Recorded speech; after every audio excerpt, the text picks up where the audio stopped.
fellow teachers. My name is Brad Hines. I am actually a digital marketing strategist, so I'm a teacher in that sense, although I have been selling on TeachersPayTeachers.com for 2 years now, and today I'm going to share with you my tips for doing better as a seller on the site. So never mind me for a minute. Think about the people on the site that have been doing very well for a long time, even before me. And what I always recommend is periodically, so here is the main page, TeachersPayTeachers.com.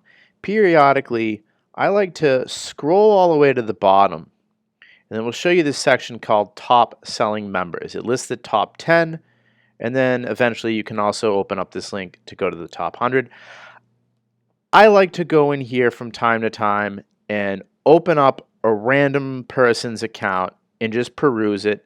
So here we have All Things Algebra, 5,000 followers in Virginia. And anyway, what I like to do is go to their top selling lessons and just peruse them and see what it is about them. See if I can notice a pattern. Why did this person's lesson become a 4.0 rated one? Why has it had substantial sales? And read the copy and see what they do. Like, you can see that this woman has clearly learned how to link to her other lessons. So she's cross-selling. And what I mean by that is that in a given listing for one of her lesson plans, she is showing, here are my others. How to do that is a little bit beyond the scope of this video. I would recommend looking that up. It's a basic HTML code to do that. I know I have implemented that myself in my store. So another tip that I would give is to make lesson plans consistently.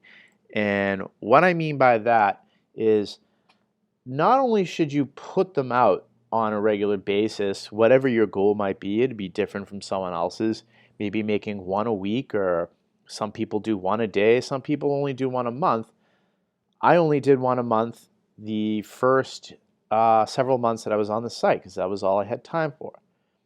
So other than, when I say being consistent, other than making them on a regular basis, what I also mean is to have them consistent in their branding. So the way that you have them actually designed.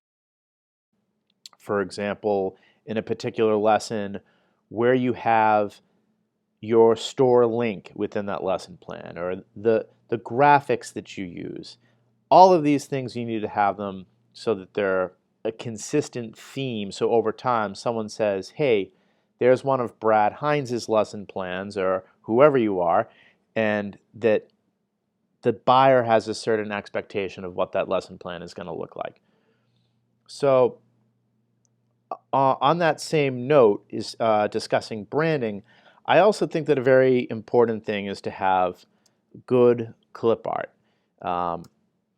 Teachers tend to be very visual people. You might be one yourself and agree with that. One of the great things is a lot of clip art that's available is by other Teachers Pay Teachers account sellers, and you can help support them by buying some of theirs. I know that I have a few lessons myself. Or if not that, I recommend going to Google. You go to image search, and then in image search, there is these tools over here on the right. And if you drop this down, there's a section called usage rights. And you can do labeled for reuse with modification. And this means that it's essentially public domain and it's free to use. So cartoon tiger.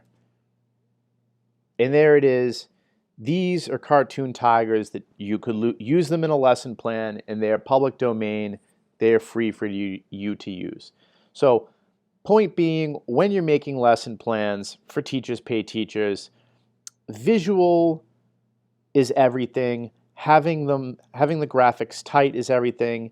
What the students are going to like, the teachers are going to like. So try to think back to when you were a student. What kind of lesson plans did you like?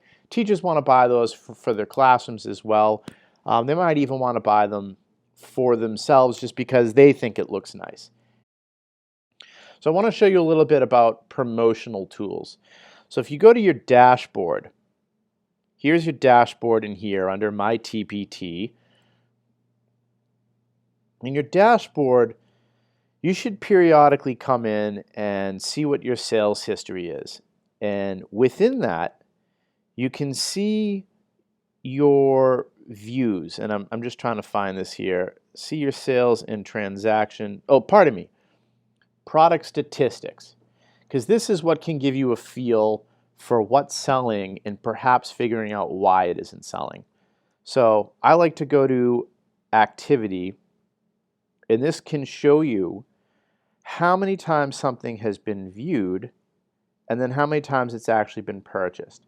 So you can kind of get a ratio of what is getting seen to how many times it's getting purchased, and know that all things being equal, you want to have a good ratio of that. For when a teacher is seeing it, there's a good conversion rate. So what you can find out by looking at this, in other words, is you might see something that has a lot of page views, but nobody's purchasing it. And then for that reason, you know that you need to readdress with that lesson plan. Conversely, with this, you can find out what's one of your best sellers. With me, it was my double-digit multiplication is one of my better sellers. And from that, I knew to develop this a little bit better. And I also could figure out, by looking at it, why was this my best seller? And I knew part of the reason was, in this one, as you can see, I've used my own clip art cartoons, and I'm able to deduct that that's part of why it was one of my better sellers. So I started using more graphics, as I already mentioned, is a great tip.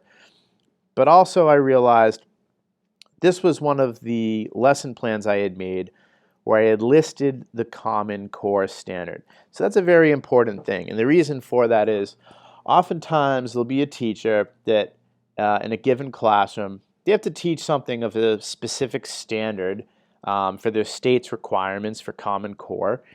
And what they'll do is they will come on the site and they will just take this, the standard for NBT B5, and they might search for that. And ultimately, somewhere in this listing I come up, I'm not at the top because here's the sellers that have been on longer than me and are better than me. But the point is to have, anytime it's applicable, have that Common Core rating and make sure that you're listing that as well with the lesson.